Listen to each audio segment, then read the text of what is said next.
Bem-vindo a mais um programa da série O Caminho. Hoje nós vamos estudar as lições 14 e 15 do estudo bíblico Ouvindo a Voz de Deus. Alguns dizem que as regras servem apenas para serem desobedecidas. Mas imagine você se não houvessem leis, por exemplo, leis trabalhistas. O que seria dos trabalhadores? Sem férias, sem 13º no final do ano? Seria um desastre. E a lei de Deus, seria ela apenas um capricho de sua parte, querendo limitar a sua e a minha liberdade? Um freio para dizer quem manda de verdade no universo? Estaria ela fora do contexto social da atualidade? Estaria algum dos seus mandamentos precisando ser reformulado? Que lei Jesus aboliu na cruz? Pegue agora a sua Bíblia e deixe o Espírito Santo falar com você. O tema de nosso estudo de hoje diz respeito às regras do caminho. Deus amado, mais uma vez nos colocamos nas suas mãos, Senhor. Queremos receber aqui a unção do seu Espírito, o seu poder em nossa vida. Que o Senhor possa tomar cada um dos seus filhos, Senhor, aqui essa noite. Que o Senhor possa nos abraçar, nos dar o seu conforto, a sua paz, o amor que só pode vir do Senhor. Nós possamos, enquanto estivermos aqui, sentir, Senhor, que estamos na sua presença. E ao ouvirmos a sua voz, que o Senhor também nos dê o poder para nos movermos na sua direção. Mais uma vez, Senhor, fala ao nosso coração aquilo que nós precisamos ouvir e a nossa mente, em nome de Jesus. Amém, Senhor. Boa noite a todos.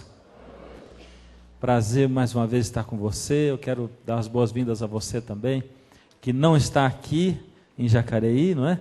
No auditório da Novo Tempo, na Igreja Adventista Jardim América, mas que está em qualquer igreja adventista ou no auditório, ouvindo pela Rádio Novo Tempo. Você é muito bem-vindo na sua casa também, para mais esse programa especial da série O Caminho. E hoje o número do nosso programa é 14, só que tem o seguinte: o programa de hoje vai englobar 2 lições. Você vê hoje, dentro do seu envelope, que tem 2 lições. Então nós vamos unir 2 e falar os 2 assuntos junto, tá bom? Vamos falar os 2 ao mesmo tempo, ou seja, um em seguida do outro. Vamos unificar os 2. Então você que está aí também, pegue as suas 2 lições e você vai ter nessas lições, que você pode levar para a sua casa, os textos bíblicos que vão ser passados aqui. Algumas vezes, ou muitas vezes, a gente apresenta outros textos da Bíblia que não estão na sua lição. E se você quiser cópia deles, é só pedir para nós, para qualquer pessoa aí que tenha a camiseta, o caminho, ou da nossa organização, ou aonde você está aí também, pedir para o pessoal da recepção e tal, e vão conseguir para você uma cópia dos versos bíblicos que eu citei, mas não estão aí. Hoje o título é Regras do Caminho. Quem gosta de regra? Levanta a mão. Puxa vida, eu senti que na hora vocês já levantaram a mão assim. Foi uma coisa maravilhosa, não é? Não gostam de regra? Quem não gosta, mas assume que a regra é necessária? Levanta a mão, quero ver. Agora sim, não é? Vocês são sinceros, gente. Olha que coisa maravilhosa. É bom ter gente sincera, mas tem outros que gostam, é lógico. Isso é do perfil da pessoa. Tem pessoas que aprendem a gostar das regras e se apaixonam. Tem gente até que estuda para ser advogado, não é? Faz direito, isso é gostar de regras, é ou não é? Estuda as leis, estuda as regras e tal. As regras, elas não são muito gostosas mesmo. Eu mesmo não gosto muito de regras, não é? Principalmente quando elas dizem respeito ao horário, a mudanças na sua maneira de ser, na sua maneira de viver. Principalmente quando você está infringindo uma regra e é pego, não é verdade? Sabe quando a sua carteira de motorista venceu, você diz, puxa, eu preciso ir até tal lugar, eu preciso, só amanhã que eu vou poder renovar, eu preciso. E você vai assim com o coração na mão, mas você sabe que você está infringindo uma regra, de repente o guarda te para, né? E uma vez aconteceu isso comigo, né? Que coisa terrível. Não era bem a carteira vencida, eu não sei bem o que era, não me lembro, mas ele parou. Aliás, aconteceu algumas vezes, não é? E de repente ele olha dentro do carro assim, eu acho que 2 ou 3 vezes aconteceu de ter alguma coisa errada, e ele olha dentro do carro, vê a esposa, a criançadinha assim, diz, pode ir embora, nem pede nada. Diz, que alívio, né? Se ele me pede os documentos, que coisa terrível. As regras não são agradáveis, não são boas, porque nós gostamos de viver fora das regras.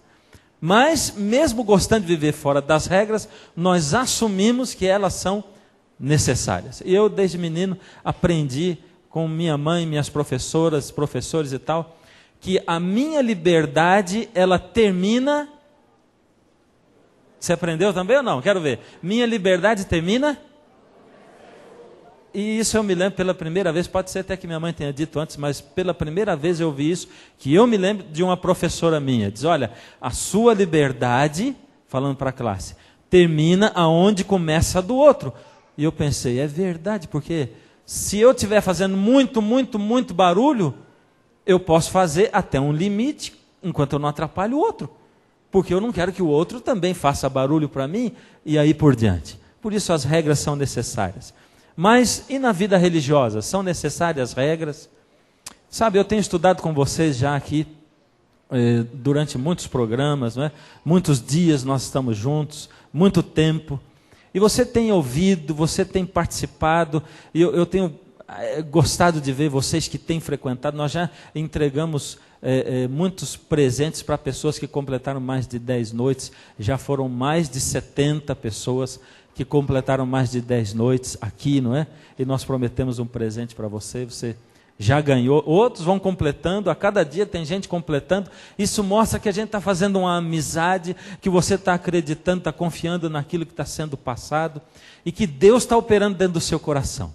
Mas você vai ouvindo e vai vendo, a gente deixa uma deixa aqui, uma deixa ali, uma pista ali. E ontem eu terminei o programa dizendo assim, nós somos salvos mas somos julgados pelas obras. Foi o que eu falei ontem.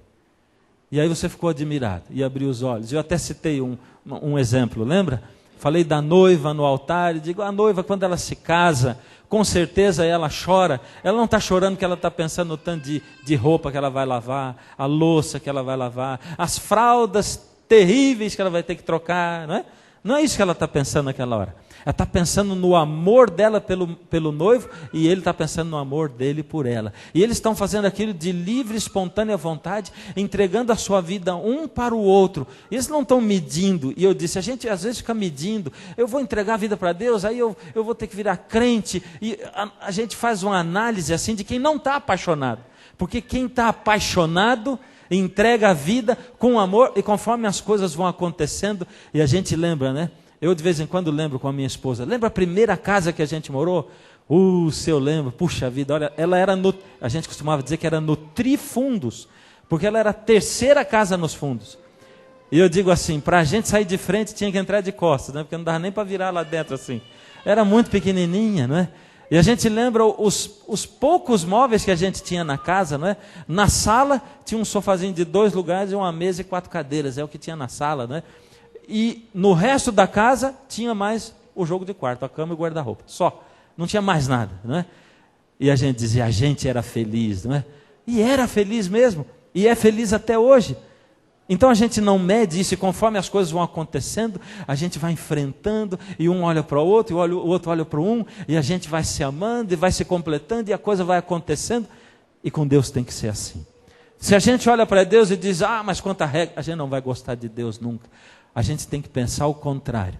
Ninguém chega para alguém para namorar e diz assim, nunca viu na vida, e diz assim, olha, eu quero te fazer uma proposta. Vem para casa para você lavar minha roupa, para você cozinhar para mim, e trocar as fraldas das minhas crianças e tudo, e casa comigo. Não é assim. E Deus não faz assim com você. Deus não chega para você e diz assim, olha, vem para ficar comigo e seja bonzinho, porque eu vou julgar você pelas obras. Não. A Bíblia diz, Deus prova o seu amor para conosco pelo fato de ter Cristo morrido por nós, sendo nós ainda pecadores. Cristo deu o primeiro passo, o segundo, o terceiro, o quarto. Você e eu não merecíamos, não éramos nada, nós éramos rebeldes, somos rebeldes, viramos as costas para Deus, quebramos o nosso relacionamento com Ele, passamos a vida inteira fugindo dEle. Ele morreu por você e por mim, Ele ainda chama você através do Espírito, Ele faz de tudo para dar um jeito, para arrastar você para dentro de uma igreja como essa, para ouvir a mensagem, faz de tudo para fazer você se conectar com o rádio ou com a TV, e Ele fala para você e diz, filho, vem, eu estou esperando você, filho. Ele se humilha, Ele se transforma num homem, e tudo isso Ele faz para depois Ele dizer, filho, agora eu vou ensinar você como nós vamos viver melhor. Vamos discutir relação agora. E Jesus quer discutir relação com você. Ele diz, olha, Eu fico muito feliz quando você faz assim, assim.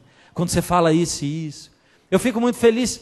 Será que nós precisamos de regras no relacionamento com Deus? Sim ou não? E tem uma pergunta que sempre fica na cabeça das pessoas. Muitas pessoas, evangélicos, não evangélicos, dizem assim, olha, não se aproxime daquela igreja chamada Igreja Adventista. Eles são uma seita. Porque, olha, eles têm umas coisas meio esquisitas lá. E eles têm um negócio assim, terrível. Olha, eles fazem... E provavelmente você ouviu alguém falar isso, não é? Eu não sei se até agora você tem sentido que nós somos uma seita, porque nós amamos a Jesus, nós acreditamos que Jesus é Deus, nós cremos na salvação pela graça. E eu gostaria de mostrar para você uma pergunta que talvez esteja na sua cabeça. Por que esse povo fala da lei de Deus e do tal do sábado? E isso faz com que as pessoas pensem que eles são seitas. Eu quero explicar para você. Como nós somos salvos? Nós somos salvos, segundo diz a Bíblia, Efésios 2, 8 e 9, porque pela graça sois salvos, mediante a fé. É assim que nós somos salvos. Eu tenho dito isso e reitero isso. Isso não vem de vós, é dom de Deus, não de obras, para que ninguém se glorie. Não tem outro jeito de sermos salvos. Somos salvos pela graça, mediante a fé. E isso não é nosso, é de Deus. E eu vou dizer o que eu já disse outras vezes. Não adianta guardar a lei. Não adianta tirar a sua roupa do corpo para dar para os outros. Não adianta você guardar o sábado. Nada disso vai fazer você se salvar. Não vai contar nenhum ponto para você no seu relacionamento com Deus, para que você possa ganhar a salvação. Não adianta nada. Nós somos salvos pela graça, mediante a fé. E isso não é nosso, é de Deus, porque nada que eu possa fazer é o suficiente para comprar a minha salvação. Eu não sou nada diante de Deus, mas tem algumas frases, algumas declarações que nos deixam assim, encucados, em dúvida. Por exemplo, Jesus declara, todo aquele que me diz Senhor, Senhor, e não guarda os meus mandamentos, é mentiroso e nele não está? Quem disse isso? Todo aquele que diz, Senhor, ó Senhor, mas não guarda os meus mandamentos. E alguém pode dizer assim, espera aí, mas Jesus está dizendo os meus mandamentos, não os 10 mandamentos. Ora, o que nós estudamos e o que qualquer igreja cristã prega? Jesus é Deus, sim ou não? Se Jesus é Deus. Jesus foi aquele Deus que criou tudo aqui, porque João diz assim, tudo que foi feito por meio dele, e sem ele nada do que foi feito se fez, foi ele que fez. Ele disse haja luz, foi ele que deu vida a Adão, foi ele que criou Eva e assim por diante. E Jesus disse algumas vezes, e nós estudamos textos anteriores, quando ele diz assim, eu sou. Quando ele diz eu sou, ele está usando o nome de Deus, o mais importante. Quando ele apareceu para Moisés, e Moisés disse, Senhor, mas o Senhor está me mandando libertar o povo de Israel de lá do Egito, e eu vou dizer que eu estou indo em nome de quem? Ele diz assim, diga para o faraó, eu sou, me enviou. E Jesus disse, eu sou depois o caminho, a verdade e a vida. Estava se referindo a lá, aquela época. Por isso, quem foi o Deus que apareceu para Moisés lá no deserto? Foi Jesus, ele mesmo. E quando Jesus diz, todo aquele que me diz Senhor, Senhor, e não guarda os meus mandamentos, será que Jesus mudou? Ou ele diz, não se esqueçam, eu sou Deus e eu não mudo. Não guarda os meus mandamentos. E ele chama de quê?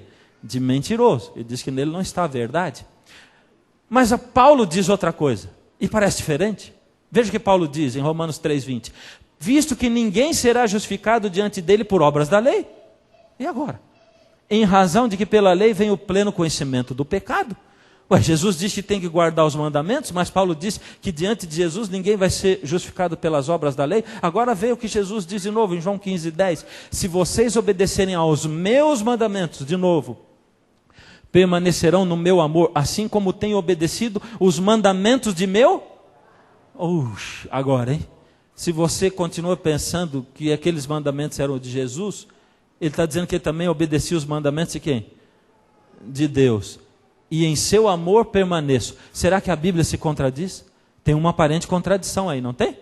Então veja mais. Não, a Bíblia não se contradiz. A Bíblia nunca se contradiz. Existem contradições aparentes algumas vezes, mas quando nós vamos estudando e buscando daqui e comparando ali, lembra o que diz a Bíblia lá desde o começo do nosso curso? Um pouco aqui, um pouco ali, comparando. E aí nós vamos esclarecendo. Será que a lei foi abolida quando Jesus veio? O que você acha? É para você pensar. Porque aqui vai ter um monte de gente que vai dizer não, e outros vão dizer assim, foi. Mas eu quero que você fale agora, em voz alta. A lei foi abolida, sim ou não? Não? Tem certeza que não? Eu acho que sim. Efésios 2,15. Aboliu na sua carne a lei dos mandamentos na forma de ordenanças para que dos dois criasse em si mesmo um novo homem fazendo paz. Ou seja, a lei foi abolida ou não? Está falando de Jesus, que Jesus aboliu na sua carne a lei dos mandamentos na forma de ordenanças. A lei foi abolida, sim ou não? Como é que você está dizendo não se a Bíblia diz que sim? A Bíblia diz que a lei foi abolida, é o que está escrito aí. E eu não posso ir contra a Bíblia, portanto a resposta para isso aqui é sim. Foi abolida a lei, sim ou não? Está difícil falar isso? Mas está de acordo com a Bíblia. É o que diz a palavra de Deus. A palavra de Deus diz sim, a lei foi abolida. Agora eu quero dizer assim, a lei diz assim, entre outras coisas, não matarás, não mentirás, honra teu pai e tua mãe. Já que a lei foi abolida, eu posso transgredir tudo isso aí, não é verdade? Se a lei foi abolida, então eu posso matar, eu posso roubar, eu posso adulterar, porque a lei foi abolida, não é verdade? E agora, como é que fica? A lei foi abolida sim, essa é a resposta. Não pense que eu estou inventando e nem mentindo. A lei foi abolida sim, e nós lemos ali na palavra de Deus. Só que surge um problema, porque se a lei foi abolida, eu posso fazer tudo isso? Vamos ver de novo. Não dá para negar que Paulo afirma mais ainda, porque o pecado não terá domínio sobre vós, pois não estáis debaixo da lei, e sim da graça. Paulo está dizendo, o pecado não tem domínio sobre você. Você não está debaixo da lei, você está debaixo da graça. E agora? De novo. Então quer dizer que eu posso mentir, roubar, adulterar e cobiçar? Sim ou não? Você está confuso? Está confuso ou não? Se você está confuso, eu estou atingindo meu objetivo, que meu objetivo, por enquanto, é esse. Vamos lá. Quantos tipos de lei nós encontramos na Bíblia? Agora nós vamos começar a responder a coisa certa. Quantos tipos de lei? São 4 tipos. Está olhando aí a tela? 4 tipos de lei que a Bíblia descreve. E não posso falar só. Eu tenho que falar e mostrar o texto bíblico para você, para poder provar aquilo que eu estou falando. Vamos começar assim. Quem deu essas leis para Israel? Moisés ou Deus? Quero ouvir você falando. Você já está em tanta dúvida que está respondendo baixinho agora. Deus. Foi Moisés ou foi Deus? Então vamos lá. Primeiro, 4 tipos de leis. O primeiro eram as leis civis para regrar e reger a nação de Israel. Aqui diz assim, disse o Senhor, se alguém furtar um boi ou ovelha e o degolar ou vender, por um boi pagará 5 bois, pela ovelha 4 ovelhas. Isso fazia parte de um código de lei que era uma lei civil. Esse é o primeiro tipo de lei que tinha Israel. Eram quantos tipos mesmo? Isso, vamos lá, vamos conversando que nós vamos chegar lá. Então aqui está uma descrição. Segundo tipo de lei, eram as leis cerimoniais ou a lei cerimonial. Que lei cerimonial era essa? Nós aprendemos esses dias passados aí, né? A respeito daquele santuário, as leis que envolviam ir lá matar o cordeirinho, só o sacerdote entrava no lugar santo, o sumo sacerdote entrava uma vez por ano no lugar santíssimo. Eram as leis cerimoniais, regia todo o cerimonial do santuário. O texto é Levítico 4, 27 a 29. Falou o Senhor a Moisés. Quem deu essa lei também? A outra quem deu? Foi Deus também. Se alguém do povo pecar contra algum mandamento, oferecerá um cordeiro sem defeito, sobre a cabeça do animal confessará o seu pecado e o degolará. Isso aqui faz parte da lei cerimonial. Primeira lei era a lei civil, regia o país. Segundo, lei cerimonial. Outro tipo de lei. Terceiro tipo, leis de saúde, para a felicidade e bem-estar do povo. Deus deu leis, deu regras. Falou mais o Senhor a Moisés. Quem foi que deu a lei? Deus. Falem aos filhos de Israel, estes são os animais que comereis. Deus deu uma lista aqui em Levítico 11, de animais que a gente deveria comer ou não deveria, porque Deus queria que o povo tivesse mais saúde, então Ele deu essa lei para lá para o povo. Eram as leis de saúde. E o último tipo de lei, qual era? Lei moral, que eram os 10 mandamentos, que regem todos os seres do universo, incluindo o próprio Deus. Então falou Deus. Quem deu essa lei? Deus. Todas essas palavras dizendo, não terás outros deuses diante de mim. E Deus começou a dar os 10 mandamentos. 4 tipos de leis. Primeiro, leis civis. Segundo, cerimoniais. Depois, saúde. E quarto, lei moral, ou seja, os 10 mandamentos. Se Deus foi quem deu esses 4 tipos de lei, será que uma é mais importante que a outra? É ou não é? Será que Deus faz diferença entre uma e outra? Olha lá. Faz Deus alguma diferenciação entre as leis que Ele deu? Êxodo 31, 18 diz o seguinte: e deu a Moisés, eu escrevi em azulzinho claro, porque está entre parênteses, não é do texto bíblico. E deu a Moisés, quando acabou de falar com ele no Monte Sinai, ou seja, Deus tinha acabado de falar com Moisés no Monte Sinai, e deu a Moisés as tábuas do testemunho, os 10 mandamentos, tábuas de pedra escritas pelo dedo de Deus. A única parte da Bíblia que é escrita pelo dedo de Deus são os 10 mandamentos. Deus fez diferença entre essa lei, os 10 mandamentos e as outras ou não? Mas sabe o que aconteceu? Moisés desceu de lá do Monte Sinai, e quando ele desceu, o povo tinha feito um bezerro de ouro, e estava adorando aquele bezerro de ouro, e fazendo um carnaval, uma algazarra, uma orgia danada, e Moisés ficou tão irado com aquilo, que ele pegou as tábuas de pedra dos 10 mandamentos, e jogou e quebrou aquilo. E agora, dessa vez, quem foi que escreveu os 10 mandamentos? Vamos ver lá. Êxodo 32, 19. E aconteceu que ao Moisés descer do monte, viu o bezerro de ouro e as danças, acendeu-se a ira de Moisés e arremessou as tábuas das suas mãos e as quebrou ao pé do monte. Então disse o Senhor a Moisés: lavra 2 tábuas de pedra como as primeiras, e eu escreverei nelas as mesmas palavras que estavam nas primeiras tábuas que quebraste. Deus insistiu com isso. Será que Deus não está querendo dizer alguma coisa para nós? Eu escrevi, Moisés foi lá e quebrou, e aí eu peguei e mandei Moisés fazer a tábua de novo, e eu escrevi de novo, porque eu podia ter dito para Moisés, agora você já sabe, escreve aí, faz o dever de casa. Mas não, foi Deus quem escreveu. Vamos continuar. Então qual foi a lei que foi abolida? Qual foi? Vamos ver. Daniel 9, 27. Na metade da semana fará cessar todo o sacrifício. Vocês lembram daquela profecia de ontem? Aquele gráfico maravilhoso que eu desenhei? Tem mais um hoje, tá? Maravilhoso, vocês vão gostar. Agora veja, Deus diz, na metade da semana, aqueles 7 anos, quando chegou no ano 31 a.C., Jesus morreu, e Deus diz, quando você morrer, vai fazer cessar o quê? O sacrifício. Olha só. Com a morte de Cristo, o que iria acontecer com a lei cerimonial? Na sua carne desfez a inimizade. Isso é, a lei dos mandamentos que consistia em ordenanças. O que eram as ordenanças? Para criar em si mesmo um novo homem, fazendo a paz. O que é essa lei de ordenanças? Havendo riscado a cédula que era contra nós, nas suas ordenanças, de novo, a lei cerimonial é chamada de ordenanças, a qual de alguma maneira era contrária, e tirou no meio de nós, e atirou no meio de nós, cravando-a na... Que foi essa lei que Jesus cravou na cruz? Qual foi essa lei? Foi os 10 mandamentos? Que Jesus cravou na cruz? Vamos ver Mateus 27, 50 e 51. E Jesus, clamando outra vez com grande voz, ele estava na cruz, entregou o Espírito, eis que o véu do santuário se rasgou em 2 partes, de alto a baixo.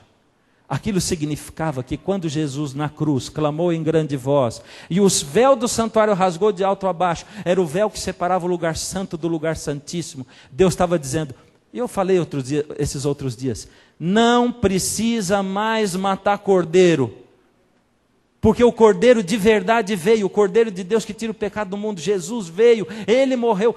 acabou, eu estou abolindo a lei das ordenanças que falava sobre o cordeiro lá no santuário, que o sacerdote tinha lá e matar o cordeiro. Eu estou acabando com isso aí, não precisa mais, porque agora Jesus cumpriu o papel dele. Eu estou agora abolindo a lei de ordenanças.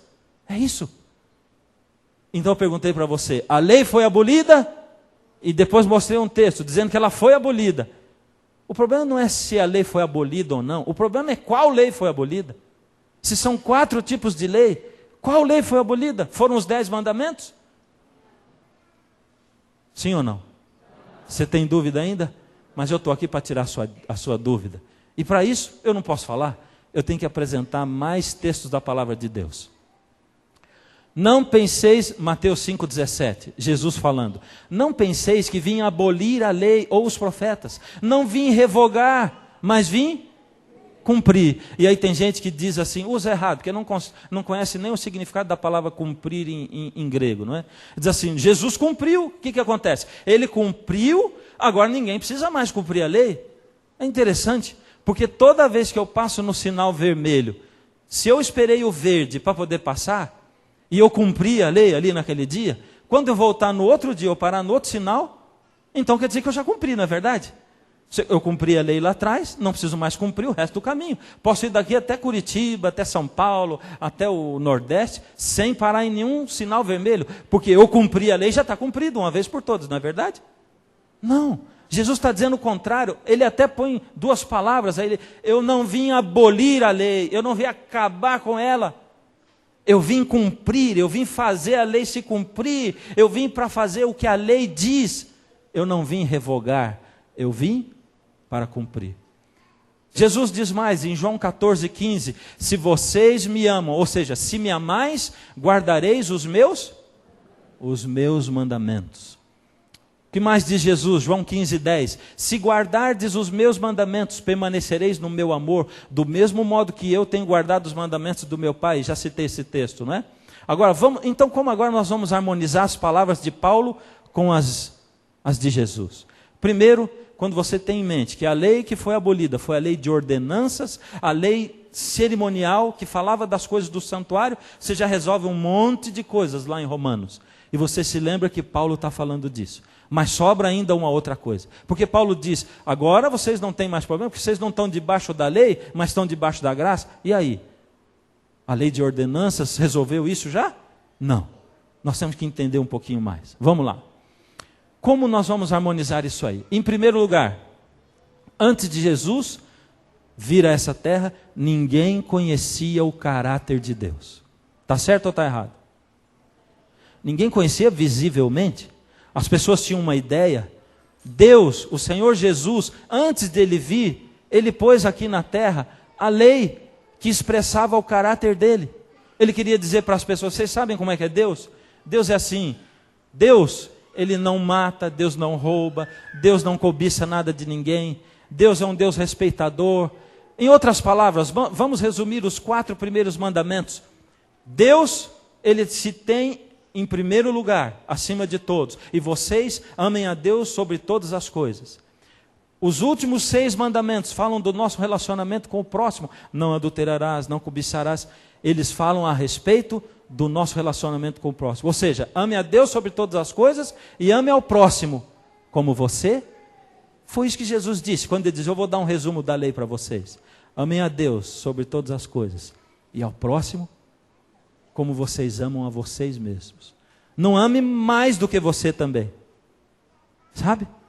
Se o seu marido judia de você, se ele bate em você, se ele agride você com palavras, você não pode amar mais ao seu marido do que a você.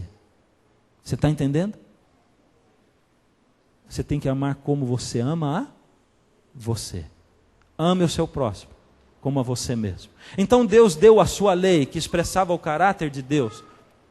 Agora, Jesus revelou o caráter de Deus visível, o amor de Deus, porque ninguém amou como Jesus. Ninguém foi tão humilde como Ele, a misericórdia do Senhor. Ninguém teve tanta misericórdia. E a graça de Deus. Tudo isso foi visível. Eu gosto de citar de ilustrar a coisa mais ou menos dessa maneira. Nós temos lá em casa, nosso filho mais novo, que é o Felipe. e a prima dele, Camila. Hoje ele está com 15 anos, mas quando eles eram pequenininhos, o Felipe era bem o meu biotipo, assim, alto, magro, era essa coisa, não é? E aí a priminha dele, menininha, pequenininha, né, bem magrinha, e ele fortinho, chapado, né? Mas eles se amam desde pequenininho. Então quando eles tinham aí 1 aninho e meio, eles se encontravam, era a coisa mais divertida do mundo, mais gostosa ver os dois se encontrando. Porque eles se viam, pequenininho, corriam assim, para não dizer que eles se abraçavam, o Felipe abraçava a Camila e apertava. E quando ele parava o abraço, ele largava. E aí ela caía no chão e começava a chorar. E ele olhava com a cara de quem dizia assim, por que ela está chorando? Não fiz nada. E eu costumo dizer assim, Deus, no Antigo Testamento, quando se aproximava do homem, ele dizia assim, não temas. Porque era o cume do Monte Sinai fumegando, era trovão, era raio, era terremoto, era uma ventania, era um fogo. É como se Deus quisesse se aproximar do homem, mas ele tivesse medo de destruir o homem. E Deus diz, faz um santuário aí para separar o povo de mim, porque se a glória da minha presença estiver no meio do povo, vai todo mundo ser fulminado. Deus era esse Deus poderoso, mas quando Deus veio aqui para a terra, ele se tornou homem, Jesus, agora sim o homem podia vê-lo, tocar nele. E as pessoas entenderam como é que era Deus, elas faziam uma visão de quem era Deus, diferente do que ele era. Mas a lei deixava simplesmente com que eles soubessem como era o caráter dele, mas não viam pessoalmente. Assim, Jesus veio pessoalmente por causa disso. E nós pudemos conhecer a sua graça, a sua misericórdia e o seu amor.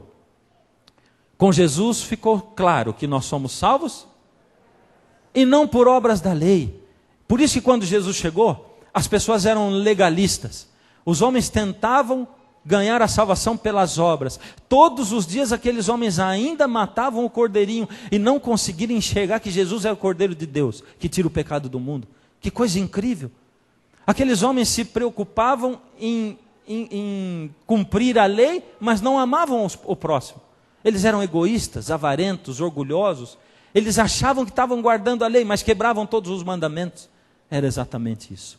Agora veja, aqui está a graça, a vida. E aqui está o pecado, a morte. A graça, a vida eterna. E aqui está o pecado e a morte. Quando Jesus encontra você, ele encontra você aqui embaixo. Quando ele me encontra, ele encontra aqui embaixo. E aí nós temos condição de subir. Mas eu quero falar um pouquinho com vocês a respeito de Davi. Se você veio aqui naquele estudo, na lição número 5, você me ouviu falando sobre Davi. E Davi, ele correu um processo para ele se separar de Deus. A Bíblia diz que Davi era o homem segundo o coração de Deus. Por isso Davi já tinha sido pego aqui embaixo e ele já estava onde? Lá em cima. E ele correu um processo para se separar de Deus. E eu quero que você veja comigo o que aconteceu com ele.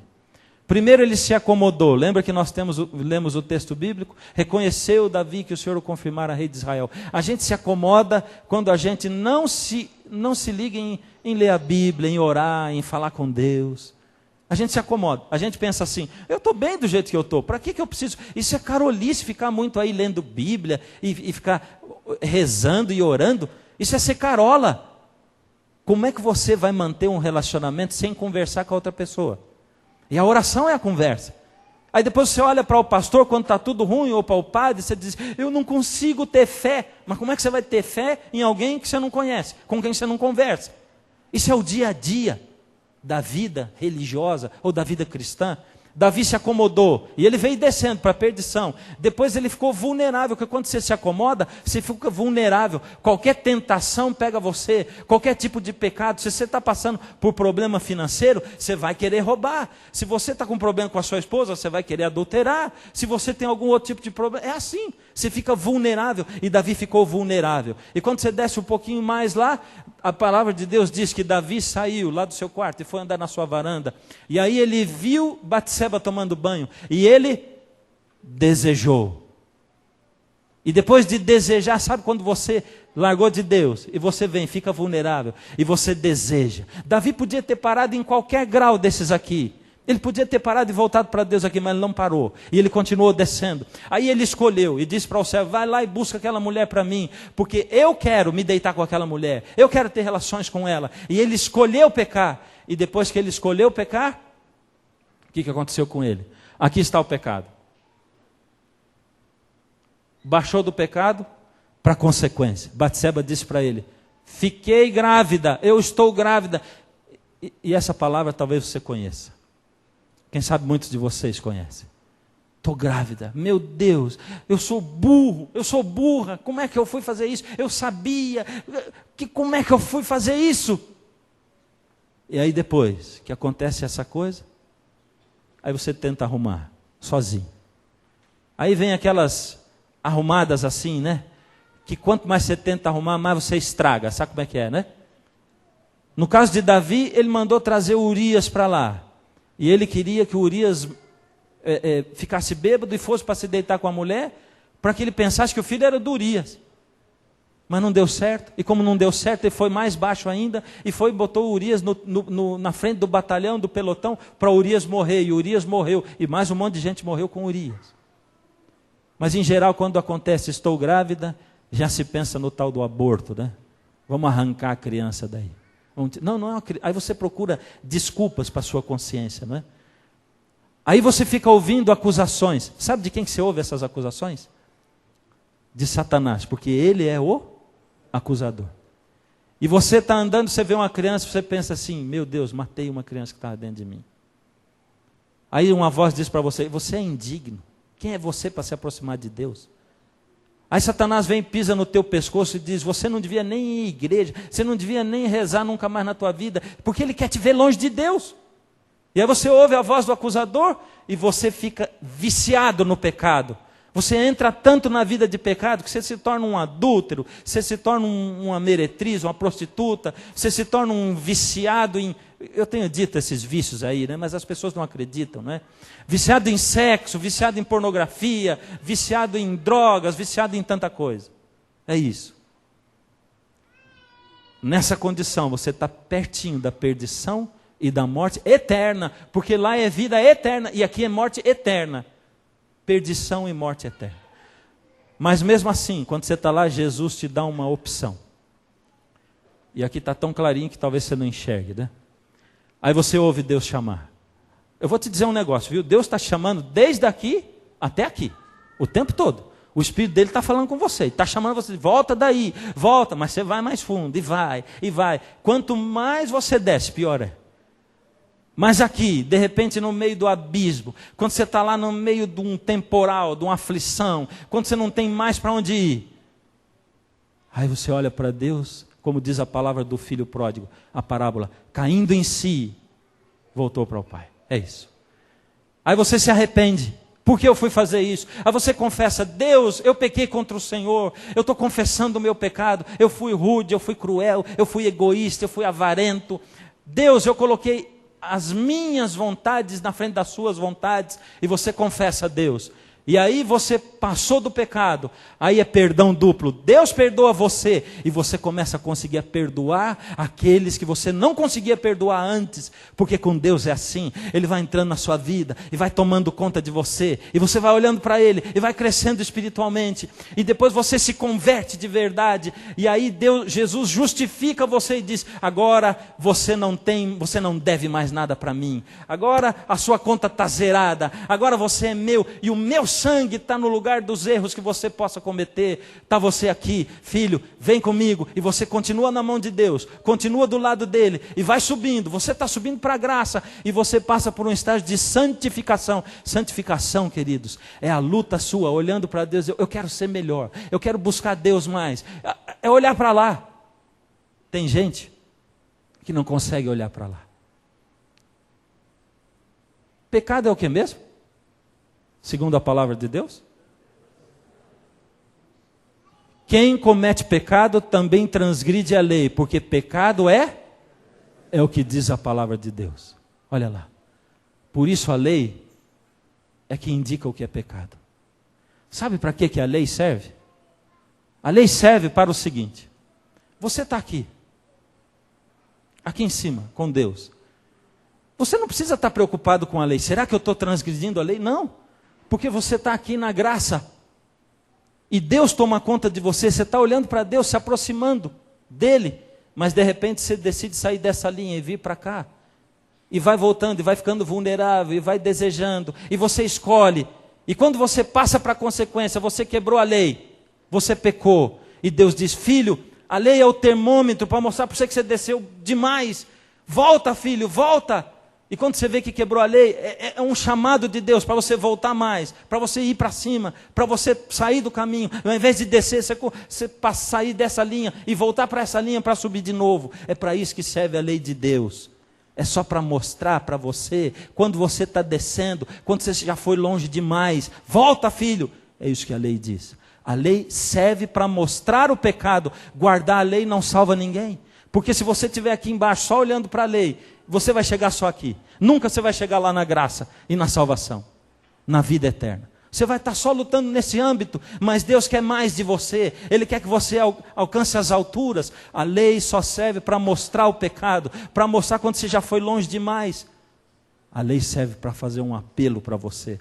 A fé em Cristo anula a nossa obrigação de seguir os 10 mandamentos.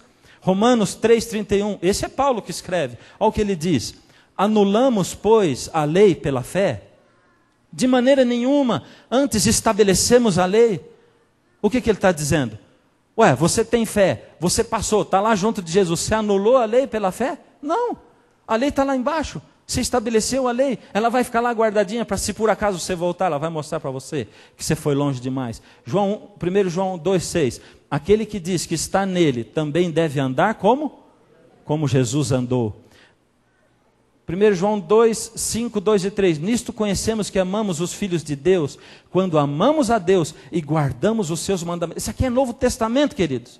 Vocês estão vendo? É Novo Testamento. Porque esse é o amor de Deus, que guardemos os seus mandamentos, e os seus mandamentos não são pesados. É isso que está dizendo a palavra de Deus, porque senão não faria sentido. Se a lei tivesse sido abolida, eu poderia matar, roubar e adulterar, sim. Nós não podemos dizer isso, senão nós vamos fazer uma contradição com a palavra de Deus. Eclesiastes 12:13, de tudo que se tem ouvido, o fim é: teme a Deus e guarda os seus mandamentos, porque isso é o dever de todo homem. A lei de Deus é a perfeita expressão do seu caráter. Olha agora, esses versos. Deus é eterno, isso está em Isaías 48. A sua lei é eterna, está em Salmo 119, 142. Deus é perfeito, Salmo 52. Romanos 7,12 diz: a sua lei é perfeita. Está no Novo Testamento, Romanos. Deus é bom, Salmo 86,5. No Novo Testamento, Romanos 7,12. A sua lei é boa. 1 João 4,8, Novo Testamento. Deus é amor. Mateus 22, 36 a 40. A sua lei é amor. Salmo 7,9. Deus é justo. Romanos 7,12, Novo Testamento. A sua lei é justa. Isaías 6,3. Deus é santo. Romanos 7,12, Novo Testamento. A sua lei é santo. Mas que prova mais a gente tem que dar? E quando eu leio isso aqui, querido, eu fico olhando para isso aqui, e o que eu posso fazer diante disso? Fala para mim. Qual é a minha atitude diante disso? O que eu posso fazer? Como eu tenho dito para você, a verdade ela é dura, não é? O que dizem os 10 mandamentos? Primeiro mandamento: não terás outros deuses diante de mim. Está resumido, né? Segundo: não farás para ti imagens de escultura. Terceiro: não falarás o nome de Deus em vão. Quinto: honra o teu pai e tua mãe. Sexto: não matarás. Sétimo: não adulterarás. Oitavo: não furtarás. Nono: não dirás falso testemunho. Décimo: não cobiçarás. Está certo isso aí? É assim que fala a lei de Deus ou não é? Não é? Como não é? O que está acontecendo? Vocês estão estranhando? Está faltando um? Foi de propósito. Terceiro, quinto. Vocês perceberam? O próximo é no próximo programa. Você não pode perder. Porque eu quero te explicar o que acontece com esse próximo. Eu tinha que falar da lei toda hoje, para explicar para você. Aí você tem que vir no próximo para entender o que vai acontecer. Você tem que vir no próximo para entender o que Deus fala a respeito disso aí. E o que acontece. Eu quero terminar hoje. Deus colocou um plano, Ele fez um plano para recuperar você, para me recuperar, para recuperar a todos nós, pecadores, que cedemos, que de vez em quando largamos de Deus, que achamos que nós estamos imunes, e vamos descendo. Pegamos o lado do erro e do pecado, e vamos descendo, e condescendendo, e desejando, e decidindo, e aí baixamos lá da lei. E quando a gente baixa da lei e quebra um mandamento, você, filho, você veio tão baixo que você adulterou, você roubou, você cobiçou, toca o alarme. E Deus diz, filho, volta para mim, agora, vem filho, vem, não fica onde você está. Mas às vezes nós descemos mais e mais e mais e mais. Quem sabe você é um desses, está lá no fundo do poço. Você está tão no fundo do poço que não sente nem vontade de entregar a vida a Jesus. E algumas pessoas com quem eu converso, não aqui, ninguém me falou isso aqui, mas eu ando por esse Brasil inteiro. Pessoas chegam e dizem assim, pastor, ora por mim, porque eu não consigo sentir nada no meu coração quando eu ouço a palavra de Deus. O meu coração é duro, feito uma pedra, viciado no pecado. Não consegue ouvir a voz de Deus chamando. Deus chamou tantas vezes, você sabe disso. Porque pelos caminhos por onde você andou, Deus já chamou você e disse, filho, você vai fazer o que aí nesse lugar? Volta. E você ficou ali, sabe, no vale da decisão. E de repente você diz, Deus, para de falar comigo, porque eu escolhi isso, eu quero isso. E você vai. E aí você sofre as consequências, sente o gosto amargo do pecado na sua boca. E vai tão longe de Deus que daqui a pouco você não ouve mais. Eu não sei onde você está. Quem sabe você está lá em cima ainda, descendo e descendo, desejando. Você está namorando com o pecado, sabe, paquerando, olha para ele e diz, eu não vou aguentar, eu vou fazer isso. E Jesus está dizendo, filho, volta para mim, para aí. Talvez você sinta a sua vida no meio de um temporal terrível. Talvez você olhe para os lados e não veja nada mais a não ser escuridão.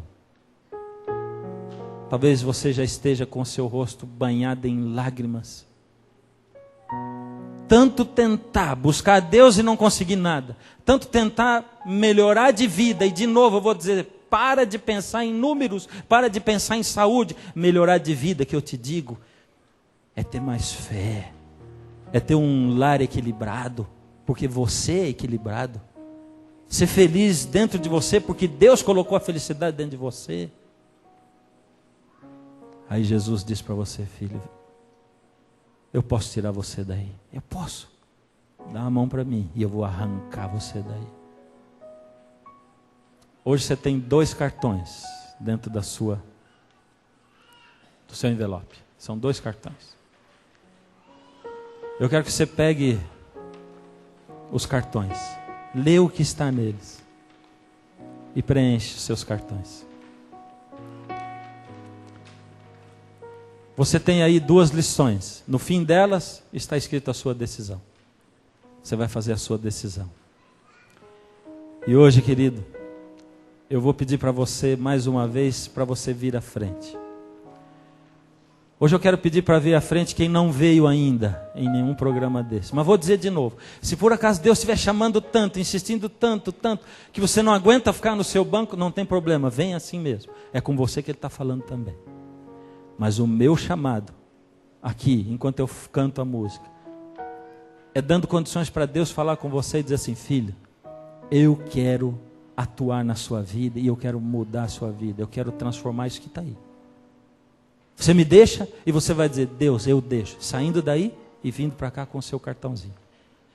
Então faça isso. E eu vou estar cantando e orando por você. Enquanto a música toca, o Espírito de Deus toca o seu coração. E você vai para frente da tela, vai para frente da TV. Você coloca a sua mão aí para Deus e deixa Deus tocar você. Jesus quer atingir você no seu coração. Vem, eu estou esperando você. Jesus vai ficar aqui, aguardando você.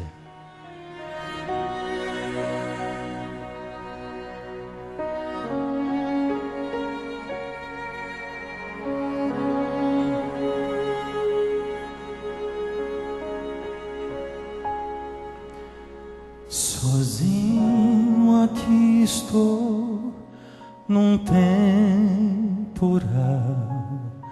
não tenho mais pra onde ir. O vento já secou as lágrimas. Tentei correr e então caí. Não sei como explicar, mas venho agora te pedir.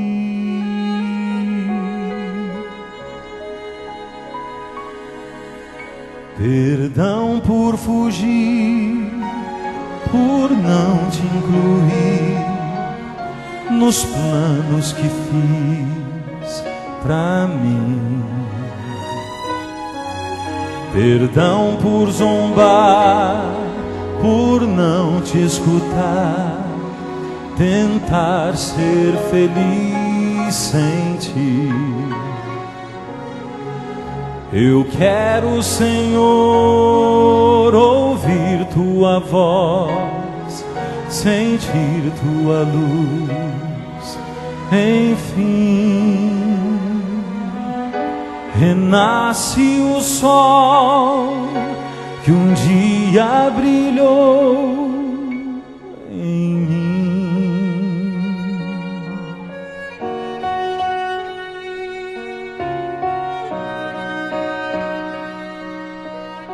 Será que tem alguém ainda a quem Jesus está chamando? Esse é o momento.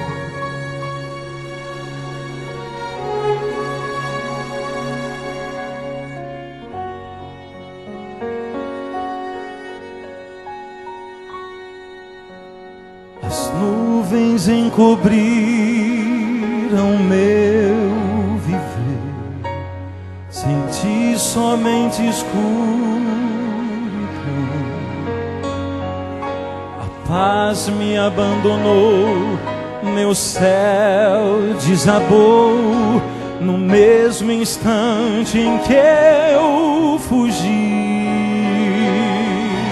E aqui, de onde estou, quero implorar o teu perdão.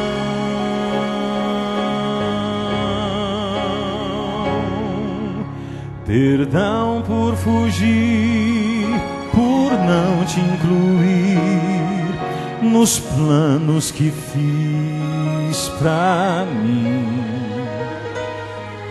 Perdão por zombar, por não te escutar, tentar ser feliz sem ti. Eu quero, Senhor, ouvir tua voz, sentir tua luz, enfim. Renasce o sol que um dia brilhou em mim.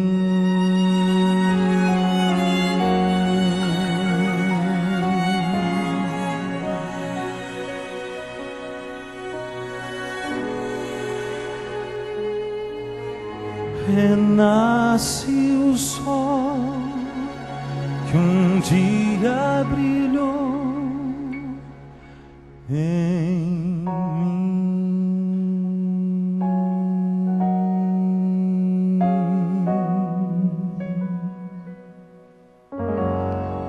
Senhor, quero entregar nas suas mãos essas pessoas que aqui se achegaram, Senhor. O Senhor possa tomá-las nas suas mãos, Senhor. Aqueles, Senhor, que chegaram na frente de uma tela, aqueles que nesse momento na sua casa se levantam. Seus filhos, Senhor, que apesar de não estarem aqui, sentem-se na sua presença. Renasce o sol dentro do coração dessas pessoas, Senhor. Eu não sei aonde eles estão, Senhor, se caídos lá no abismo, se aqui perto de quebrar a sua lei, se ainda lá em cima, mas, Senhor, toma-os nas suas mãos. Que o Senhor possa, Senhor, fazer as pazes com eles. Que o Senhor possa justificá-los, perdoá-los. E que possamos sair daqui, Senhor, leves, porque o Senhor tirou de cima de nós o fardo do pecado. Conduz-nos para a nossa casa, Senhor, que nos lembremos que para sentir essa paz de novo, temos que estar diante da sua presença novamente. Em nome de Jesus, amém. Se você deseja estudar a Bíblia conosco e gostaria de ter aí na sua casa o curso Ouvindo a Voz de Deus para acompanhar estes estudos, escreva agora mesmo para a gente. O nosso endereço é Caixa Postal 7, CEP 12300-970, Jacareí, São Paulo, e nós vamos lhe enviar totalmente de graça essa série de estudos. Nos encontramos na próxima semana para juntos crescermos mais no conhecimento da Palavra de Deus. E lembre-se, Jesus disse: eu sou o caminho, a verdade e a vida. Ninguém vem ao Pai senão por mim.